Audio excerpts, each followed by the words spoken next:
दोस्तों, अंत तो हर इंसान का निश्चित है और हर इंसान को पता भी है। ईश्वर ने इंसान के भीतर डर को इसलिए रखा हुआ है ताकि वह जब भी जिंदगी में कोई कदम उठाए तो उसके होने वाले परिणाम को सदैव याद रखे। अगर ईश्वर ने इंसान के भीतर डर को मौजूद ना किया होता तो आज सृष्टि का वातावरण किसी शमशान की भांति होता।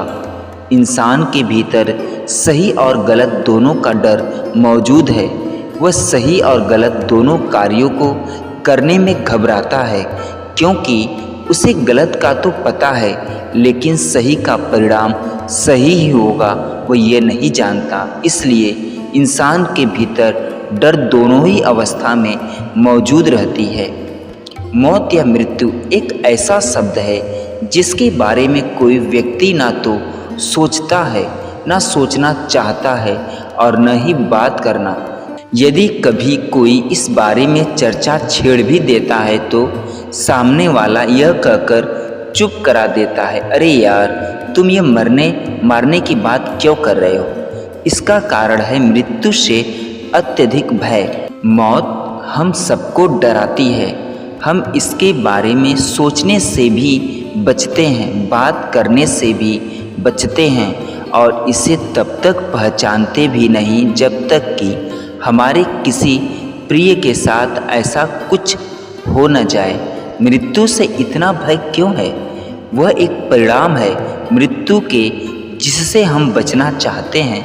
मृत्यु से भय का मुख्य कारण है मृत्यु को जीवन से पृथक कोई घटना मानना है, जबकि मृत्यु तो सदैव जीवन के साथ बनी रहती है। ये तो जीवन में हर पल आपके साथ रहती है। यह आप इस पल में भी आपके साथ है और जब आप जीवन यापन के अन्य कार्यों में लगे रहते हैं तब भी। इस जहां में कोई भी मरना नहीं चाहता क्योंकि किसी को भी अभी अपने व्यवसाय को ऊंचाइयों पर पहुंचाना है, तो किसी को अपने बेटे बेटी को सेटल करना है, किसी को अपनी पुस्तक पूरी करनी है, किसी को अपना कोई भी अधूरा सपना पूरा करना है। कहने का तात्पर्य है कि वे पहले जीवन को समझना चाहते हैं, फिर वे मृत्यु को समझने की बात करते हैं, जबकि मृत्यु दोनों एक ही हैं और उन्हें अलग अलग करके नहीं समझा जा सकता। इसके लिए हमें जीवन को संपूर्णता में देखना होगा और जीवन को समग्रता में आप तभी देख सकते हैं जब आप में प्रेम हो। इंसान के मृत्यु से इतना भयभीत होने के पीछे मुख्य कारण है निरंतरता के छूट जाने का भय और ज्ञात को खो देने का डर। जब तक हम निरंतरता को चाहते रहेंगे तब तक मृत्यु का भय बना रहेगा।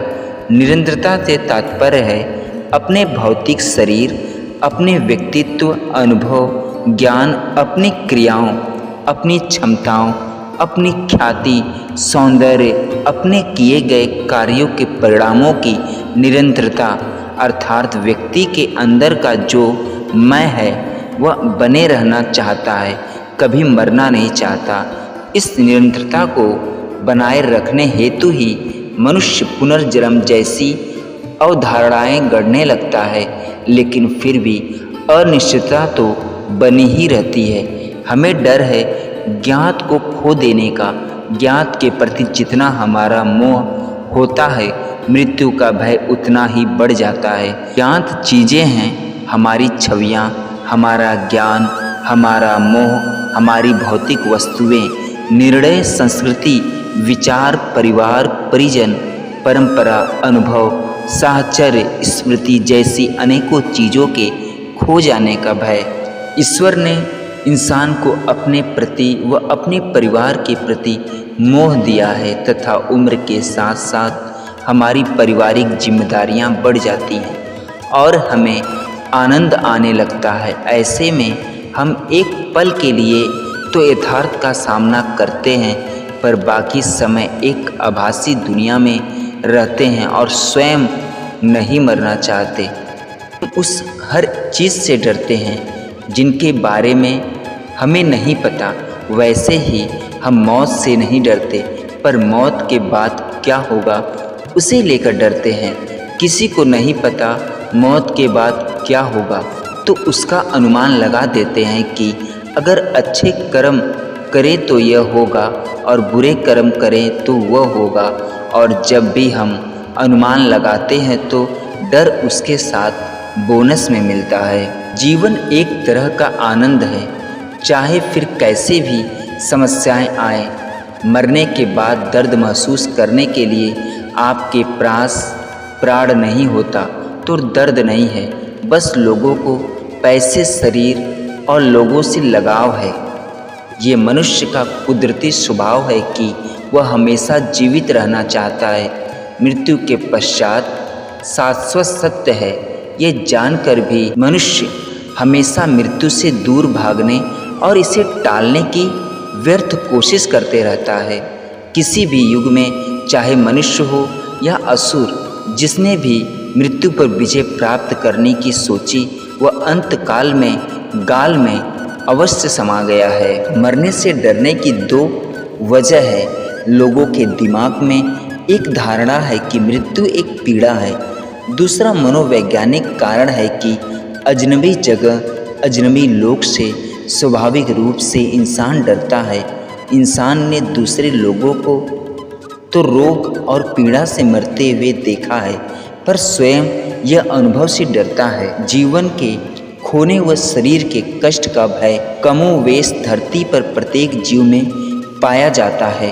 प्राकृतिक अर्थात अथवा ईश्वर प्रदत्त जीव का सहज गुण है। चींटी से लेकर हाथी तक में मृत्यु का भय विद्यमान रहता है। सच पूछिए तो मृत्यु और शरीर का कष्ट ही जीवन को जीवित रखने के लिए आंतरिक रूप से प्रेरक होता है। मृत्यु के भय से जीवन की रक्षा स्वतः ही हो जाती है। धरती पर जीवन को बनाए रखने में जीवन के खोने का भय अहम भूमिका अदा करता है। मनुष्य अपने आसपास की घटनाओं को देखकर जीवन की नश्वरता को भी जानता है, फिर भी असीमित जीवन की कामना करता है। यह एक आश्चर्य नहीं तो और क्या है। इसलिए कि सत्य को कितना भी छिपाने का प्रयत्न करो, वह शरीर पर अपना असर छोड़ता ही है। मरने के बाद क्या होता है, यह तो आज तक कोई जान नहीं पाया। बुद्ध व कृष्ण जिसे पुनर्जन्म की बात कहते कहते हैं, वह उनकी जानकारी है, हमारी या आपकी नहीं। हम अगर उनकी बात मानेंगे तो वह हमारे लिए मान्यता होगी, वह हमारी जानकारी नहीं। मृत्यु एक ऐसी घटना है जिसके बाद दूसरे को छोड़िए आप स्वयं से ही कभी नहीं मिल पाएंगे। आपका जीवन काल यदि मान लीजिए 80 साल का है तो 80 साल तक तो हर पल हर क्षण आपके साथ रहा वह आप स्वयं हो, और मृत्यु के बाद आप स्वयं से फिर किसी काल में मिल नहीं सकोगे। ऐसा मैं इसलिए कह रहा क्योंकि मैं किसी मान्यता में नहीं हूँ। बिना स्वयं जाने किसी के कहे को मान लेना ही मान्यता है। जाहिर है कि मृत्यु हमेशा हमेशा के लिए आपको आपसे अलग करने वाली घटना है, तो उससे डरना स्वाभाविक है। बल्कि जो मृत्यु से नहीं डरते वे स्वाभाविक नहीं है। मृत्यु से डरिए, और इतना डरिए कि सृष्टि के इस रहस्य का भेद खुल जाए कि जन्म से पहले व मृत्यु के बाद की सच्चाई क्या है। यह प्रकृति ने बनाया है, इसको जिजीविषा भी कहते हैं। कोई भी प्राणी मृत्यु से बचने का हर भरसक प्रयत्न करता है। यह प्रश्न यक्ष ने युधिष्ठिर से भी पूछा था। ध्यान से देखिए, क्या आप 5 मिनट के लिए भी किसी एक विचार पर टिके रह सकते हैं पूरी चैतन्य के साथ? नहीं, हम अपने विचारों को नहीं छोड़ सकते। प्रतिपाल सोचना ही हमारा कर्म बन गया है। जरा विचार कीजिए, यदि हम अपने एक विचार का भी त्याग नहीं कर पाते तो काल्पनिक है, तो फिर शरीर का त्याग कैसे कर पाएंगे जो हमारे लिए वास्तविक है। मरने के लिए सभी वस्तुओं के साथ शरीर व मन को भी छोड़ना होता है। जो कि हमने कभी अनुभव ही नहीं किया, इसलिए हमें मरने से डर लगता है। मृत्यु उसको मिटा देती है जिसको तुम जानते हो। समय हर चीज को बर्बाद कर देता है। तुम्हारे पूरे डर की वजह ही यह है कि तुम जानते ही नहीं उन चीज़ों को हो जो नष्ट धर्मा है, जिनका मिट जाना पक्का है। तुम चुन चुन कर सिर्फ उन चीज़ों से रिश्ता बनाते हो जो मरण धर्मा है। अगर तुम्हें कुछ ऐसा चाहिए जो खत्म नहीं होता, तो जीवन रहते ही उससे रिश्ता क्यों नहीं बना रहे? जीवन रहते तुम उससे रिश्ता बना ही नहीं रहे जो कभी खत्म नहीं होने वाला। जो असली होगा वह कभी छिनेगा नहीं, और जो तुम जानते हो वह सब छिन जाएगा। चेतना की सारी सामग्री छिन जाएगी। चेतना का आकाश नहीं छिन गया, घर की सारी सामग्री छिन गई हो भले, पर घर का आकाश थोड़े ही छिन गया। मौत चेतना की सारी सामग्री को तुमसे छीन ले जाएगी। तुम्हारी बातें, तुम्हारा व्यक्तित्व, तुम्हारी यादें, तुम्हारा संसार, तुम्हारे रिश्ते, घर परिवार, धन धान, यह सब तुमसे छीन ही जाने हैं। तुम बिल्कुल उम्मीद मत रखना कि ये बच्चे बचे रहेंगे या कुछ भी बचा रहेगा। अगर मृत्यु के भय से पार पाना है तो ऐसी चीज़ को पाना होगा जो कभी मिटती नहीं। फिर मौत सामने आ जाए तो भी तुम कहोगे ले जाओ जो कुछ ले जाना है, क्योंकि जो मौत ले जा सकती है उससे तो हमने वास्ता रखा ही नहीं है। जो आदमी मौत से जितना डरता हो, समझ लो उसने उतने ज़्यादा गलत रिश्ते बना रखे हैं। जो अपने आप को गलत मानेगा वह रिश्ते गलत बनाएगा, और जो रिश्ते गलत बनाएगा वह मौत से डरेगा। मौत बहुत निर्दय है, कुछ नहीं छोड़ने वाली। तुम अपने आप को झूठी सांत्वना मत देना। लोक में हर तरह के लोग हैं। कुछ मरना नहीं चाहते और कुछ मरना चाहते हैं। जिनके पास सारी सुविधाएं हैं वो इन सबको छोड़कर नहीं जाना चाहते। वो सोचते हैं कि मेरी कभी मृत्यु न हो, परंतु जिस संसार में हम रह रहे हैं यहाँ ऐसा संभव नहीं, क्योंकि ये लोक नाशवान है। इस लोक की हर वस्तु भी नाशवान है, और इस लोक का राजा ब्रह्मकाल है जो 1,00,000 मानव सूक्ष्म शरीर खाता है।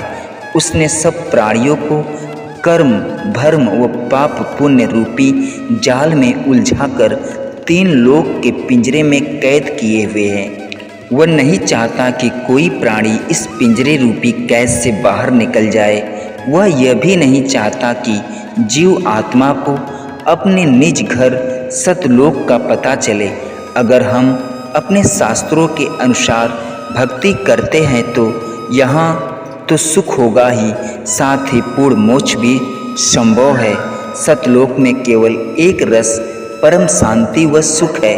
जब तक हम सतलोक में नहीं जाएंगे तब तक हम परम शांति, सुख व अमृत को प्राप्त नहीं कर सकते। सतलोक में जाना तभी संभव है जब हम पूर्णतः संत तत्वदर्शी संत की पहचान गीता अध्याय 15वें श्लोक में बताते हुए कहा गया है कि संसार उल्टे लटके हुए वृक्ष की तरह है, जिसकी ऊपर को मूल तथा नीचे को शाखा है। जो इस संसार रूपी वृक्ष के विषय में जानता है वह तत्वदर्शी संत है। से उपदेश लेकर पूर्णतः परमात्मा की आजीवन भक्ति करते रहें। दोस्तों आज के लिए बस इतना ही। दोस्तों अगर ये वीडियो अच्छी लगी हो तो भगवान कृष्ण के लिए, भगवान विष्णु के लिए, मर्यादा पुरुषोत्तम प्रभु श्री राम के लिए चैनल को लाइक शेयर सब्सक्राइब जरूर कर लीजिएगा। पूरा वीडियो देखने सुनने के लिए और हमारे चैनल से बने रहने के लिए धन्यवाद।